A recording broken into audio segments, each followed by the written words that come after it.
오늘 이 말씀의 제목은 8절의 중간에 있는 대로 선한 일을 힘쓰게 하려 함이라 그랬습니다. 우리 선한 일에 힘쓰는 사람,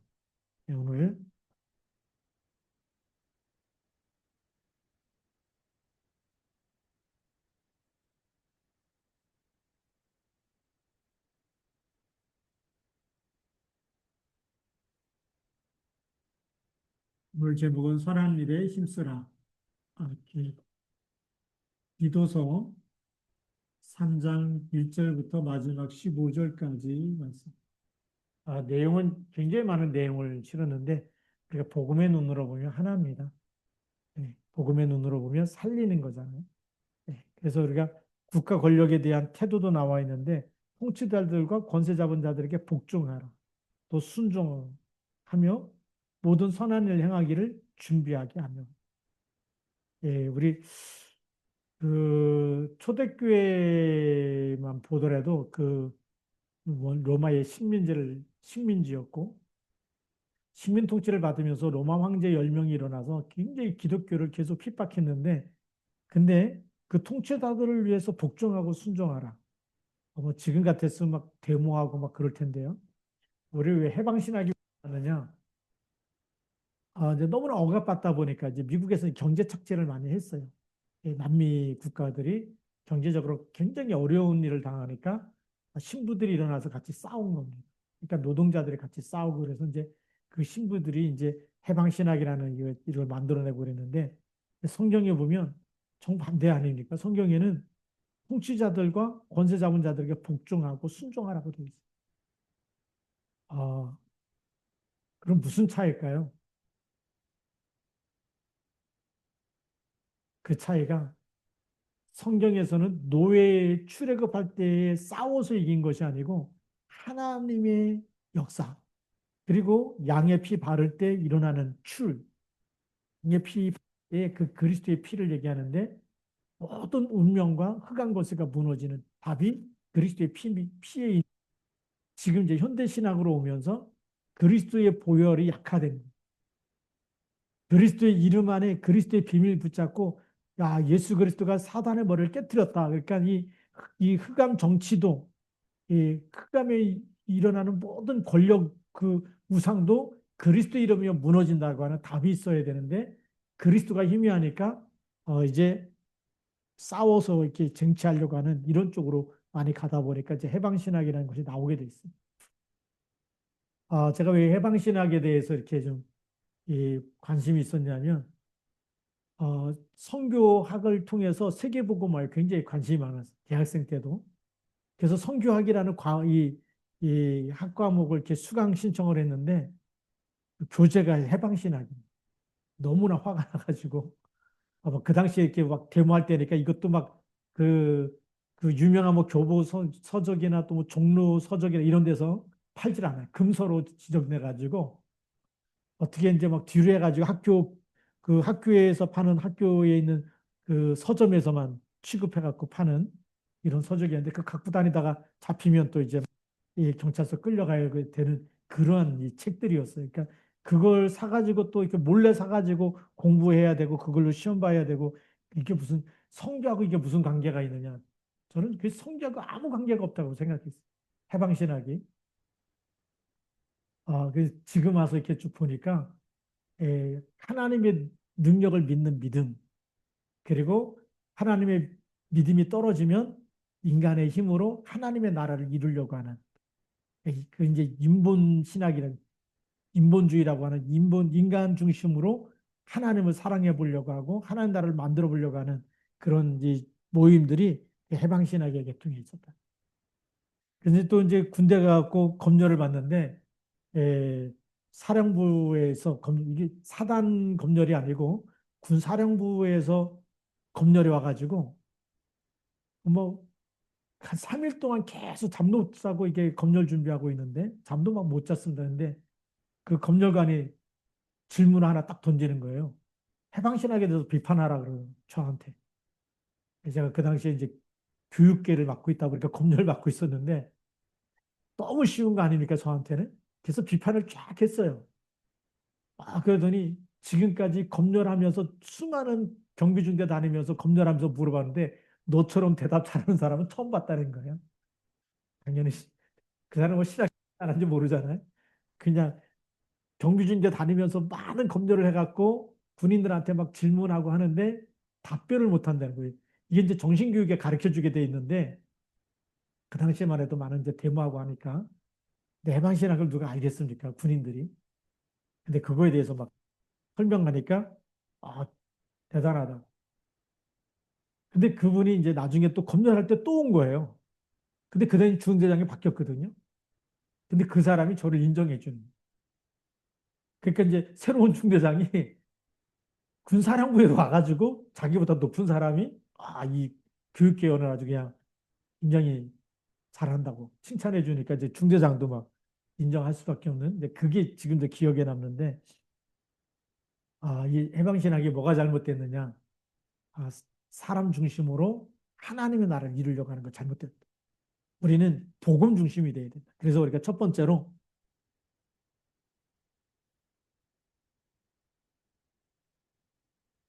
세상 보는 이 기준이 있습니다.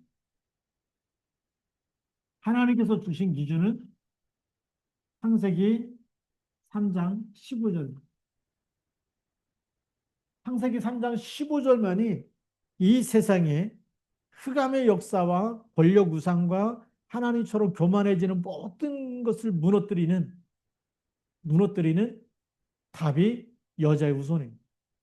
예수 그리스도란 얘기죠. 근데 이 그리스도의 이름이 말하자면 하나님 나라를 이루는, 하나님 나라를 이룬다는 것은 이 땅에 있는 흑암의 나라, 사단의 나라, 이거를 무너뜨린다는 거죠. 사단이 다스리고 있는 세상 임금,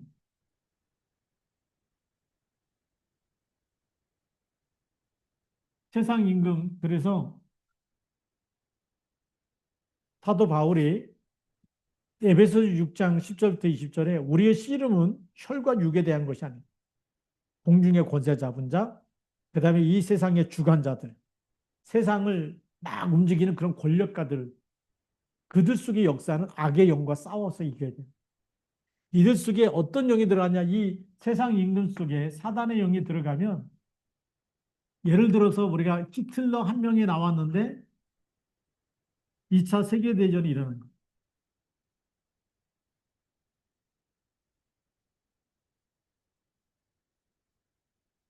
이게 김일성 속에 들어갔는데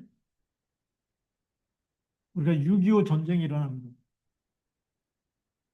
수많은 사람들이 이 전쟁 때문에 죽는 거 아닙니까? 지금 이것이 우리 러시아의 푸틴에게 들어가 버리니까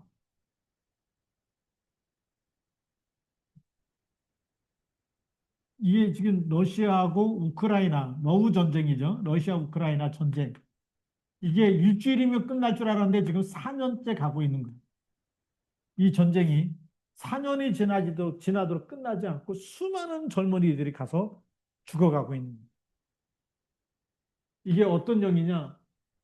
그리스도가 희미해지면 이렇게 갈 수밖에 없어요. 그래서 기도하라는 거. 우리가 왜 대통령을 위해서 기도해야 되고, 우리가 김정은을 위해서도 기도해야 돼요. 크간 권세가 무너지도록 기도해야 돼요. 배후의 역사는 악한 영들이 결박되도록 기도하는 거거든요. 저는 여기 1절 말씀이 맞다고 봐요. 예. 국가 권력을 붙잡고 있는 권력 우상이 사단의 영에 휘둘리지 않아도. 우리가 좀 민주당에 뭐, 이 같은 뭐, 대표도 있고 다 있는데 기도해야 됩니다. 이 권력만 잡으면 완전히 흑암의 역사가 돼버리는 거예요. 국민의힘도 마찬가지거든요. 하나가 돼서 정말 하나님 사랑하고 나라를 사랑해야 되는데 하나님 사랑하는 게 없어져 버리니까 그냥 권력만 잡으면 서로 자기가 최고가 되려고 하다 보니까 내분이 일어나고 하나가 되지 못하는 거기서 또 무너지는 걸 보게 됩니다. 이게 권력이 이게 사단의 영에 들어가면 하여튼 상대방이 조금만 잘하려 그러면 그거 비난하고 비판하고 이런 일들이 뭐 조선시대도 마찬가지로 지금도 똑같은 이 영적인 이 사실을 우리가 봐야 되겠고요. 그래서 이 흑암이 무너져야지만 우리가 세계복음하는 나라가 되어집니다. 기도해야 됩니다.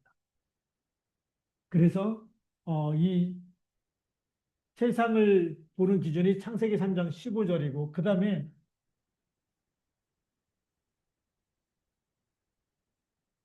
이거는 국가 재앙에서 빠져나오는 길입니다.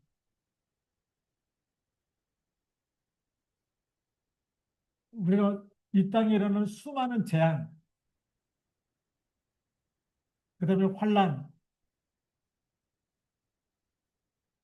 그 다음에 저주, 멸망, 이런 수많은 일들 속에서 빠져나오는 답이 뭐냐면 그리스도의 피밖에 없어요. 이거는 죄로 인해서 오는 거 아닙니까? 이런 모든 것들이 결국은 죄의 결과입니다. 죄의 결과가 맞다면 이 죄의 결과는 그리스도의 피밖에는 답이 없는 거예요. 예수 그리스도의 피밖에는 양의 피밖에는 빠져나오는 길이 없어요. 죄의 값을 치러야 되기 때문에. 그래서 지옥 배경 속에 살다가 지옥 간다 그러지 않습니까? 왜요? 죄인은 반드시 형벌이 따라오게 돼 있습니다. 그러니까 사는 동안에도 따라오는데 그게 에베소서 2장 3절이죠. 전에는 우리도 다 같이 육체와 마음이 원하는 것을 하여 본질상 진노의 자녀이었더니 영적인 상태를 안 바꾸니까 계속 본질상 진노의 자녀다. 이게 따라올 수밖에 없는 건데 이걸 끝내는 이름 요한복음 19장 30절 다 이루었다. 십자가에서 하신 말씀입니다. 십자가에서 다 이뤘다라고 했기 때문에 그리스도의 피를 붙잡을 때만 우리가 사망에서 생명으로 옮겨지고 우리가 새로운 피조물이 되어지고 우리가 출애굽하게 되는 그 사단의 나라에서 바로의 손에서 완전히 빠져나올 수 있는 답이 출애굽기 3장 18절입니다. 그래서 이런 복음의 눈으로 보면 우리가 비방할 이유가 없는 거죠. 여기 있는 사람이 불쌍한 거 아닙니까? 그래서 2절에 보면 아무도 비방하지 말며 그랬어요. 복음 가진 사람이 복음이 없다면 서로 물고 뜯고 싸워야 되겠고 또 율법의 눈으로 보면 잘했다 잘못했다 늘 따지고 싸워야 되지만 복음의 눈을 가지고 보면 살려야 돼 사람. 그래서 우리가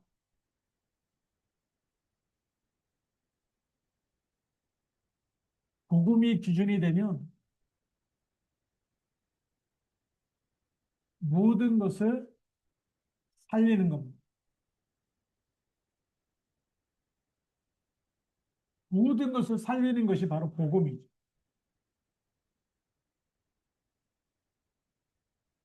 그랬기 때문에 비방하지 말라.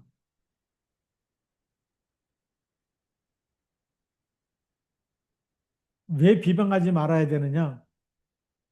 그 다음에 뭐 다투지 말며 관용하며 범사의 온유함을 모든 사람에게 나타낼 것을 이게 전부 다 복음화가 되어지면 그 다음에 따라오는 거죠. 그 다음에 뭐 다투지 말라.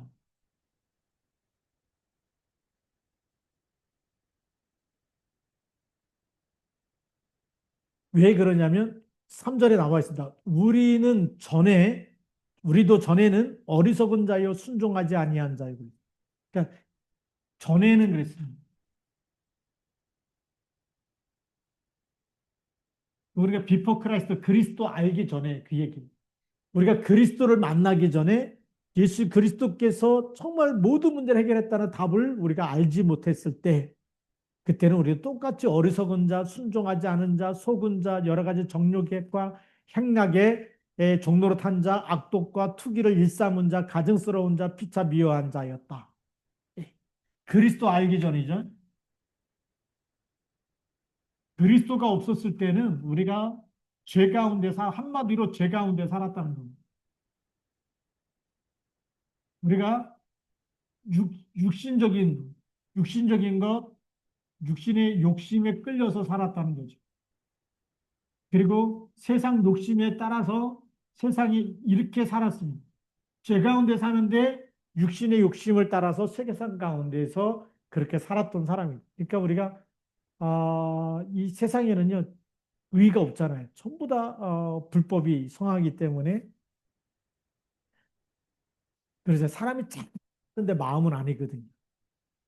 그래서 뭐 우리가 그 겉과 속이 다른 사람 뭐 이렇게 얘기하는데 그게 죄 가운데 살기 때문입니다.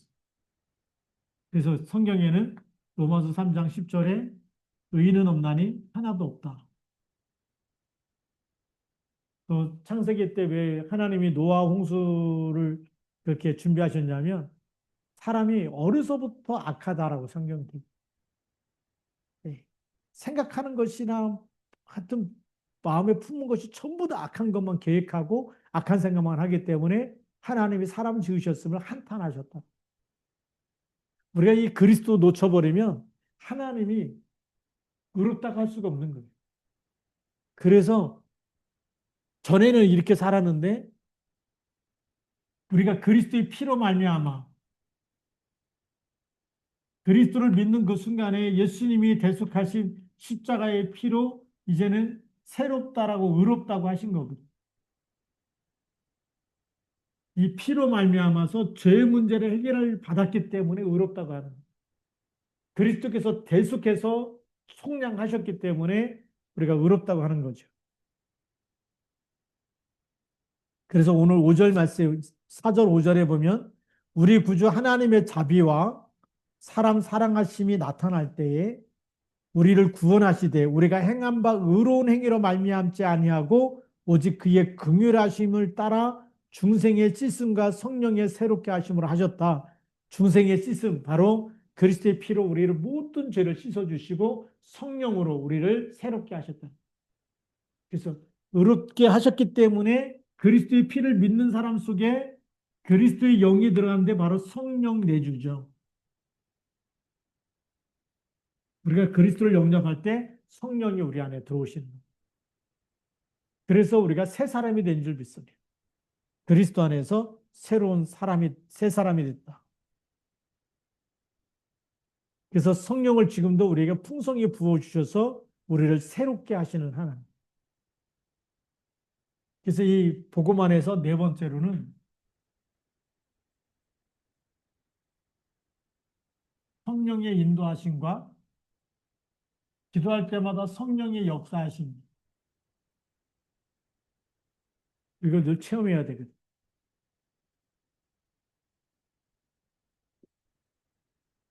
성령과 성령 역사, 이거는 우리가 기도할 때 일어나는 일이죠. 그리고 우리가 성령의 인도, 우리가 말씀에 순종할 때마다 성령께서 진리 가운데로, 빛 가운데로, 말씀 성취 가운데로 인도하십니다. 네. 그래서 예수님께서 하신 말씀이 이제는 사도행전 1장 8절 오직 성령이 너희에게 임하시면 너희가 권능을 받고 예루살렘과 온 유대와 사마리아 땅끝까지로 내 증인이 되리라. 오직 성령이 너희에게 임하시면 너희가 권능을 받는다. 하나님 주신 힘, 이 하나님 주신 힘은 우리를 다른 사람으로 바꾸는 것. 육에 속한 사람이 아니라 하나님의 말씀이 하나님의 뜻에 하나님을 기쁘게 하고 하나님의 소원을 이룰 사람으로 하나님이 바꾸시는 것이 성령의 역사예요. 그러니까 성령 충만하지 않으면 우리 육체 욕심을 따라 살게 돼 있어요. 구원 받아놓고도 육체 욕심을 못 이길 때가 많아요. 그런데 성령 충만 받으면 육체 욕심이 아니라 하나님의 뜻을 이루기 위해서 인도받게 돼요.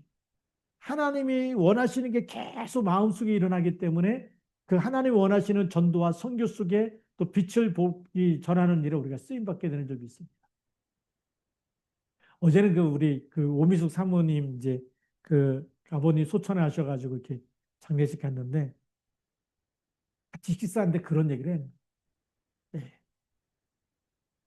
굉장히 좀 어렵거든요. 수급자고 또 이렇게 교회 아직 교회당이 없고 집에서 예배드리고 그런데도 이제 베트남 선교를 갔다 온 얘기를 쭉 하는 걸 들으면서 또 하나님 주셔야 가잖아요.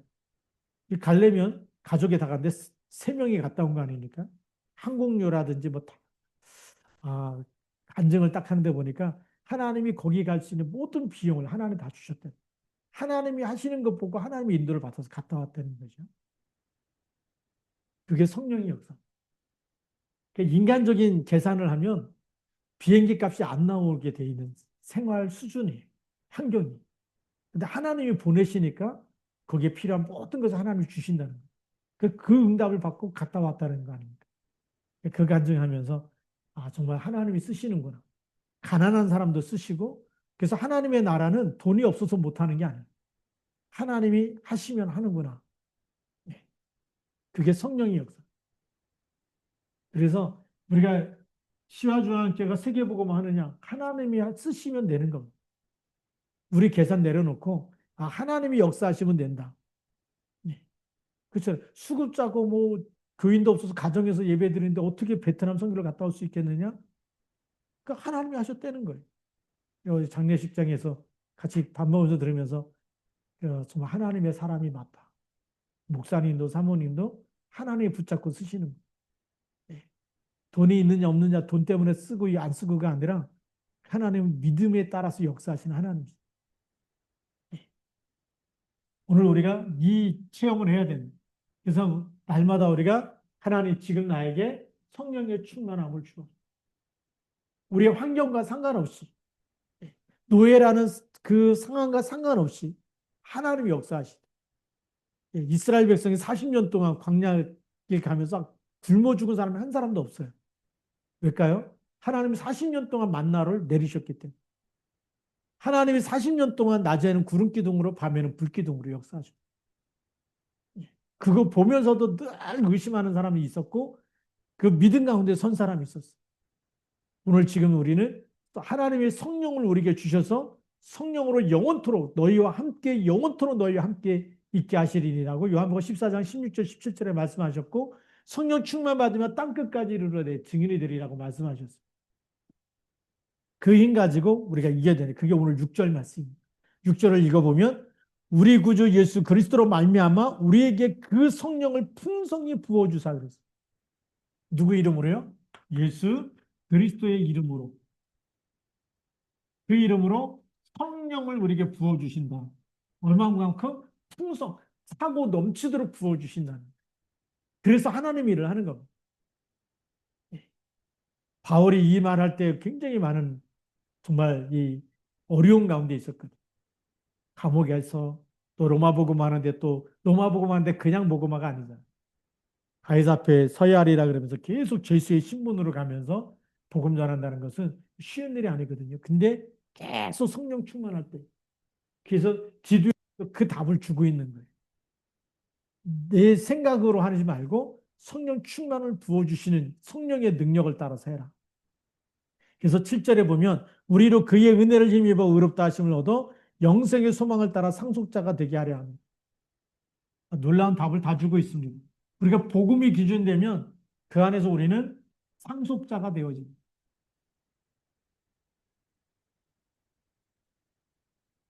이 상속자가 영원한 하나님의 나라.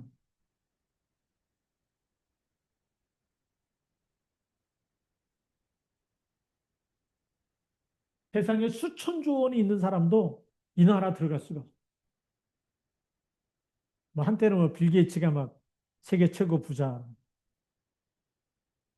요즘 워렌 버핏 뭐 이런 사람들이 뭐 엄청난 부자라고 얘기하는데 그래도 여기 상속자가 아니에요.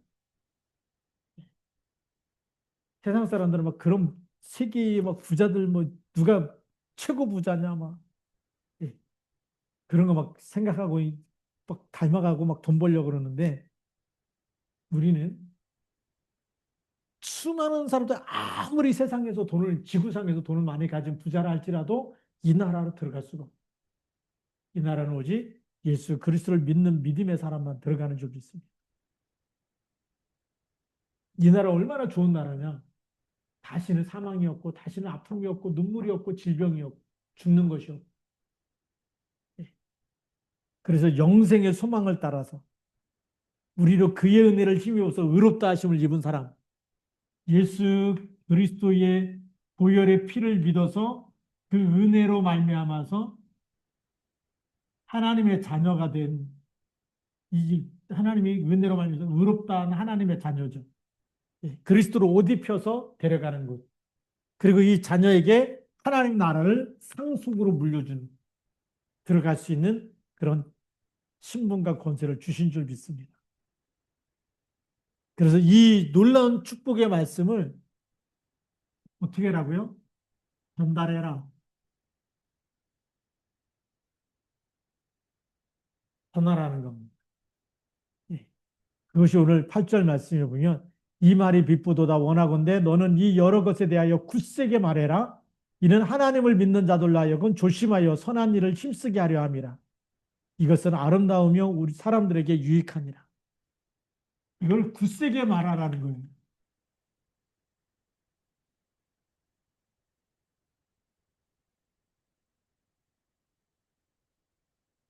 굳세게 말하는 얘기는 의심하지 말고 당당하게, 예, 그리고 강력하게 말하라는 거예요. 왜요? 이 나라 듣지 못하는, 알지 못하는 사람들은 후회하지 않도록 다 알도록 굳세게 말해라. 이거는 거짓말이 아니고 진리이기 때문에, 그리고 생명이기 때문에. 하나님의 나라는 진리고 생명입니다. 그러니까 뭐 돈 몇 푼 버는 거 이런 수준을 넘어서 이거는 영원한, 이거 붙잡지 않으면 안 되는 나라예요. 믿지 않으면 안 되고 우리가 이걸 계속 붙잡고 인도받아야 되는.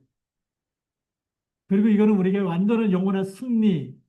이게 진짜 성공이거든. 인생 성공이 뭐냐? 돈 많이 버는 거, 잘 먹고 잘 사는 걸 넘어서 진짜 그리스도를 아는 게 진짜 성공이에요. 제가 어제 이상 목사님 그 이제 유튜브 강의 이렇게 특강하는 거 이렇게 어디서 이제 세미나 하는 거 이렇게 잠깐 들었는데 딱 보니까 무슨 얘기냐 뭐 하냐면 아, 아이에게 가장 먼저 나와야 될 가르쳐야 될 단어가 뭐냐 하나님이라는 거. 근데 그걸 가르쳐 주는 목사님도 없고 그렇게 그 아이가 말을 가장 처음 배울 때 하나님 이거 찾는 그런 어, 믿음의 자녀들이 거의 없다라는 거예요. 그게 진짜 성공입니다. 그리고 또 무슨 얘기가 했냐면 이 자녀들과 같이 이렇게 다 모였을 때 세상 얘기를 한다는 거예요. 뭐 직장 잘 다니냐, 뭐 대학 잘 다니냐, 뭐 이런 거 얘기하지. 정말 하나님 잘 믿고 있느냐, 예배 잘 드리고 있느냐, 이걸 같이 나누고 이런 포럼하는 그런 가정이 별로 없다라는 거예요. 그래서 굳세게 말하라. 그래서 우리가 자녀들이 오면 꼭 말해줘야 되는 게 뭐냐. 예수 잘 믿어야 돼. 예배 잘 들어야 된다. 하나님 말씀 계속 묵상해야 돼.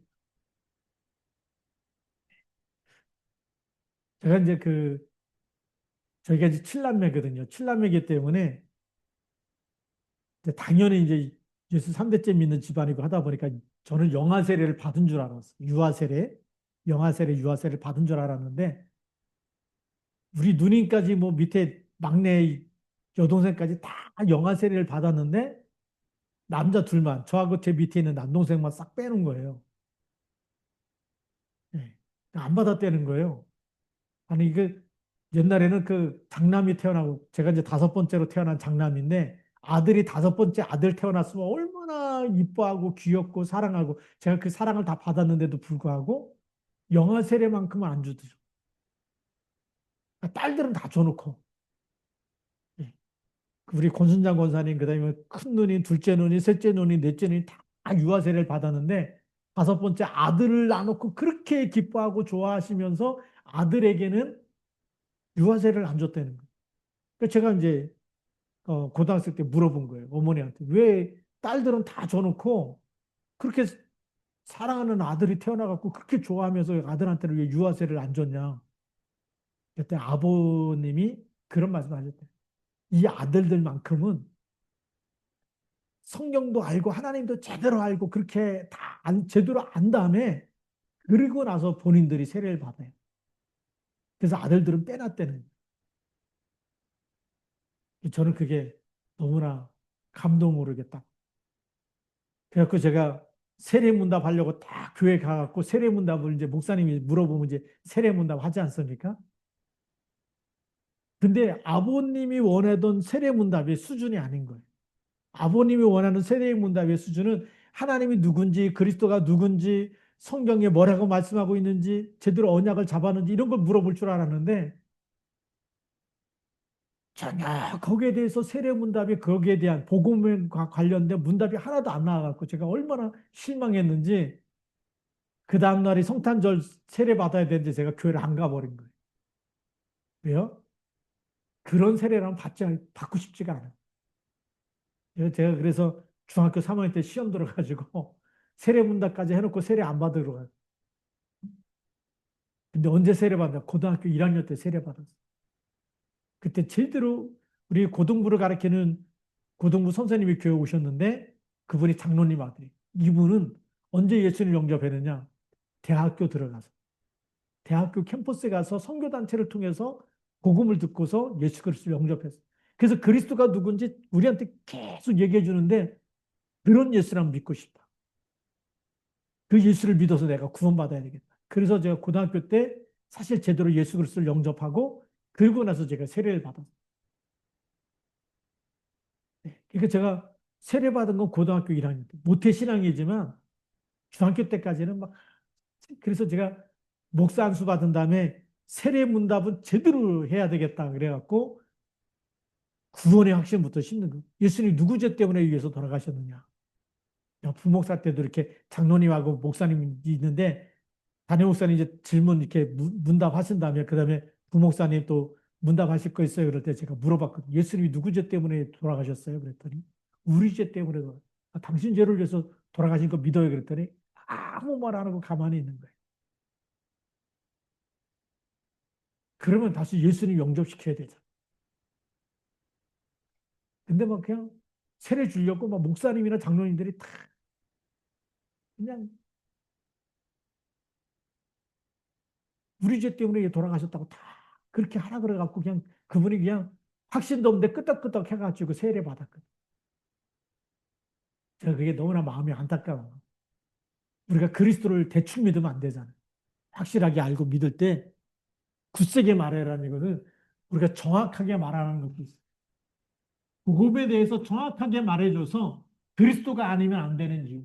네 삶에 그리스도가 주인이 아니면 흑암 세력이 너를 붙잡을 수밖에 없고 사주팔자 운명에 묶일 수밖에 없는데 그 모든 이 사단의 운명에서 빠져나오는 길이 그리스도다. 굳세게 말해줘라. 그리스도가 사단의 머리를 깨뜨렸다. 죄 문제를 해결하셨다. 영원히 너와 함께하는 임마누엘로 영원히 함께 하신다는 굳세게 말하라는 이 말씀이 우리에게 너무나 필요한 것. 그리고 우리가 진짜 예수를 믿더라도 제대로 믿어야 되겠죠. 굳세게 말해라.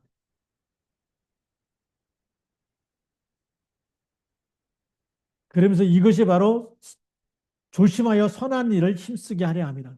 선한 일입니다. 복음을 제대로 알면 우리가 선한 일, 선한 일은 무슨 일이냐면 하나님의 일이에요. 세상 일과 사람의 일은 선한 일이 아니잖아요. 의인 없나니 하나도 없기 때문에 로마서 3장 10절에 그리고 사람이 하는 일은 전부 다 선한 일이 아니라면 선한 일은 하나님이 하시는 일인데 하나님이 하시는 일은 무슨 일일까요? 요한복음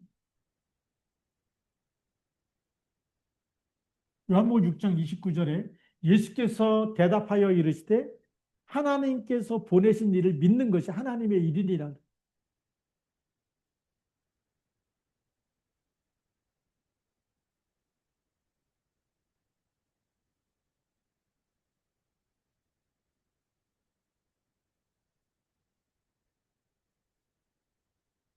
하나님께서 보내신 일을 믿는 것. 그게 누구죠? 예수 그리스도를 믿는 것이 하나님의 일이라는. 그래서 저는 선한 일이 뭐냐? 예수 그리스도 믿게 하는 것이 선한 일. 이거보다 더 큰 일이 없는 줄 믿습니다. 그러면서 네 번째로는 우리가 버릴 것 얘기하고 복음이 아닌 건 다 버려야 된다. 그래서 9절에 보면 어리석은 변론, 족보 이야기, 분쟁과 율법에 대한 다툼 이런 걸 더 피해라. 무익한 것이라 그랬어요. 세상 사람들 만나면 옛날에는 족보 이야기 많이 저희 할아버지 때만 해도 안동건 씨막 이렇게 갖고 뭐이 족보 얘기를 얼마나 많이 했는지 예, 그다음에 또 우리 어리석은 변론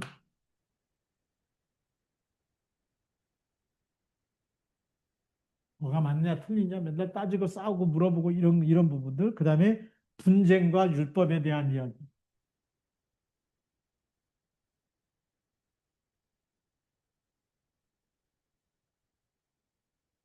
이런 율법에 관한 이런 얘기는 우리가 또 성과 악에 대한 얘기죠. 누가 뭐 술 먹었다, 뭐 했다, 이런 얘기들입니다. 예. 그래서 또 나중엔 또 이단에 대한 이야기고, 이단에 대해서는 승자한 후에 말 듣지 않으면 피하라고 얘기하고 있습니다. 이런 부분들이 전부 다 생명이 없는 것들이, 생명이 없는 것들이기 때문에 이런 것에서 우리가 시간 낭비하지 말라는 거예요. 이런 서론 인생에 빠지지 말라는 거예요. 이것이 무익한 것이고 헛된 것이다. 왜냐하면 생명만 살리는 것이 아니에요. 아무리 여러분들이 좋은 족보를 가지고 태어났다고 할지라도 그리스도 아니면 생명이 없는 겁니다. 제가 그 양반 집안에 태어났어요. 그래서 할아버지가 어릴 때부터 양반과 쌍놈에 대한 얘기를 얼마나 비교하면서 얘기해 줬는지 양반은 비올 때도 막 뛰면 안 된다 그러고 길거리 다니면서 뭐 입에다 뭐 과자 같은 거 먹고 다니면 안 된다 그러고 막 이게요. 얼마나 들어간지 제가 군것질을 잘못 먹고 싶은 거 많은데 그리고 그 뭐 과자나 뭐가 있더라도 먹게 되면 친구가 보는 앞에서 먹지 말라고 얘기해요. 왜 그렇게 얘기했냐면 친구가 보는 앞에서 먹으려면 혼자 먹지 말고 나눠서 먹어라. 나눠주라 그러고 나눠줄 게 없으면 안 보는 데서 혼자 먹고 말아라. 양반에 대해서 막 그다음에 뭐 젓가락 놓을 때도 위치를 뭐 오른쪽에 놔야 된다. 막 그다음에 하여튼 손님이 왔을 때 먼저 이렇게 막 먼저 젓가락으로 그 맛있는 거에 막 가면 안 된다. 막 어른이 먼저 먹기 전에 뭐 먹고 싶은 거 있다고 막 먹으면 안 된다. 이런 것들만 꽉 해가지고 그 뭐 옛날에 뭐 생선 먹고 싶을 때도 젓가락이 안 갔다고요. 할아버지가 드셔야 돼. 어른이 다 좋은 거 김이 있어도 먼저 드셔야 되고 다 드셔야 되고 어떤데 손님이 오면 손님이 다 드시도록 그냥 참고서 그냥 이 기다려야 되고 근데 그게 복음도 아닌데 그걸 얼마나 밥상에서 막 교육을 많이 받았는지 그 옛날에 또 이제 돌밥이 많았거든요. 가끔 먹다가 돌 씻고 그러면 난감했거든요. 그러면 그냥 가서 뱉고 오라 그러면 될 텐데 할아버지는 뱉으면 그게 사람들한테 이게 좀 안 좋고 이렇게 분위기가 먹다가 뱉으면 막 그렇잖아요. 그러니까 삼키라고 막 돌 씹으면 삼키라고. 그 제가 맹장까지 띄어내고 그랬는데 할아버지 생각이에요. 그게 할아버지 양반은 체면이 중요하기 때문에 이렇게 사람한테 좀 이렇게 거슬리는 비위에 거슬리는 행위하면 안 된다 그래갖고 돌 씹고 그러면 막 뱉고 이러지 말고 그냥 네가 참고서 삼켜버려라. 그리고 물 먹고 이렇게 꾹꾹 삼키면 되지 않냐 그랬는데 어릴 때는 그게 맞는 줄 알고 열심히 삼켰는데 어느 날 맹장에 걸려가지고 또 수술도 하고 막 이랬습니다. 생명이 복음도 아닌 거예요. 근데 그런 것 가지고 계속 우리가 살다 보면 얼마나 힘들겠어요. 그래서 우리가 무익한 논쟁 이런 거 하지 말라라고 얘기하는 거죠. 자, 그래서 우리가 이런 거 버리고 우리가 오직 그리스도 붙잡고 하나님의 일, 정말 하나님께서 보내신 일을 믿게 하는 것, 예수 그리스도를 믿게 하는 것, 여기에 우리가 힘을 다해야 될 줄로 믿습니다. 그리고 오늘 12절부터 15절까지는 개인적인 부탁과 결론이에요. 예. 디도에게 니고볼리에서 자신을 만나달라고 부탁하고 동역자들을 언급하고 마지막으로 성도들에게 필요한 것을 준비하고 선한 일을 힘쓰고 모든 사람에게 은혜가 있기를 그렇게 기도하고 있습니다. 이 디도라는 사람이 너무나 중요하기 때문에 디도에게 이런 미션을 주는 겁니다. 그래서 우리가 마찬가지입니다. 우리가 하나님의 자녀고 하나님의 사람이고 그리스도의 일꾼이라면 우리가 적어도 세상 기준 보는 눈을 열려야 되고 복음의 기준으로 모든 걸 보고 살려야 되고 그리고 전해야 되고 그리고 복음이 아닌 건 버려야 돼. 아무리 사람이 가치 있다 얘기해도 복음의 눈으로 보면 가치 없는 게 너무 많은 거예요. 쓸데없는 게 너무 많은 거예요. 예. 근데 거기에 생명 걸 이유가 없는 거죠. 예, 우리가 정말 하나님이 원하시는 것에 우리가 심부름하고 그렇게 기도하고 그렇게 해서 우리가 하나님이 원하시는 일에 쓰임 받는 하나님이 원하시는 그날 그때 그곳에 거기에 우리가 심부름하고 있는 것 그것이 최고의 축복인 줄 믿습니다. 그래서 디도도 바로 바울을 만났기 때문에 이런 중요한 복음의 일꾼으로 쓰임 받게 되고 또 이런 편지를 통해서 또 하나님의 일을 하게 되듯이 오늘도 우리가 이 말씀 보면서 우리에게는 우리는 하나님 그리스도의 편지 아닙니까? 그래서 우리가 세상을 향해서 복음의 일꾼으로 기도하고 힘주면서 또 살리면서 하나님이 쓰시는 일꾼으로 그렇게 새로워지기를 주님의 이름으로 축복합니다. 기도하시겠습니다. 하나님 아버지 감사합니다. 이 밤도 우리가 함께 기도할 터인데 성령의 충만함을 주옵소서. 하나님의 나라가 임하게 하여 주옵소서. 하나님 오늘도 하나님의 말씀 붙잡고 기도할 때마다 하나님의 주의 천군 천사를 보내주시고 또 저들에게 있는 모든 질병도 치유되어지고 저희가 기도하는 곳에 정말 시공간 초월로 성령의 역사하심으로 인하여서 하나님 정말 북한이 복음화되게 하시고 많은 선교사들 속에도 하나님 선교사님들도 하나님께서 필요한 모든 것을 공급하여 주시고 우리가 기도할 때도 영력과 지력과 체력과 경제력 인력과 빛의 경제로 축복하여 주시옵소서. 기도할 때 하나님 교회의 부흥을 방해하는 모든 악한 영들이 결박되어 떠나가게 하시고 하나님 말씀이 날마다 성취되게 하여 주옵소서. 이제는 만왕의 왕 되신 우리 주 예수 그리스도의 은혜와 하나님 아버지의 크신 사랑하심과 성령님의 내주 인도 충만 역사하심이 하나님 이 밤에 함께 예배하며 기도하며 말씀 붙잡은 우리 믿음의 성도들 머리머리 위에와 하나님 교회 위에와 또 하나님 저들의 이 삶의 현장 위에 자녀들 위에 이제로부터 영원토록 항상 함께 계실지어다. 아멘.